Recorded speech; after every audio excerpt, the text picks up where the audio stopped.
இந்த நாட்களில் கர்த்தர் நிறைய எனக்கு ஆவியில் உணர்த்தப்படுது. நிறைய ஊழியக்காரங்கள்ட்ட இவங்கள்ட்ட போய் இந்த காரியத்தை சொல்ல மாட்டேங்கிறாங்க.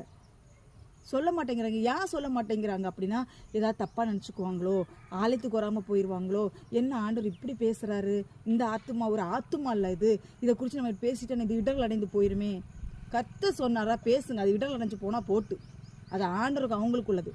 தேவனுடைய கர்த்தருடைய பிள்ளைகளை ஊழியக்காரர்களை கர்த்தர் என்ன சொல்லுகிறாரோ அதன்படி செய்யுங்கள்.